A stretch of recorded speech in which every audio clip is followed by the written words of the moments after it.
अस्सलाम वालेकुम फ्रेंड्स, उम्मीद है आप ठीक होंगे। आज मैं आपको इस वीडियो में बताऊंगा कि सैमसंग के न्यू अपडेट में आप अपनी ऐप्स को हाइड कैसे कर सकते हैं ऐप ड्रॉयर से।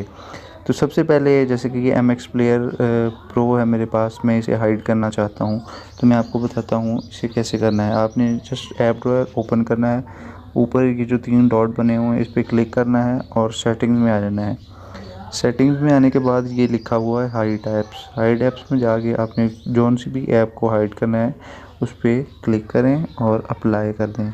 तो ये जी ऐप ये हाइड हो चुकी है। देखिए यहाँ से ये हाइड हो चुकी है। अनहाइड करने के लिए वही प्रोसीजर है, सेटिंग्स में जाएं, उसके बाद हाइड ऐप्स पे क्लिक करें, जिस पे टिक हुआ है उसको अनचेक कर दें। तो ये मैं एम एक्स प्रो पर अनचेक कर देता हूँ, तो ये वापस से आ जाएगा।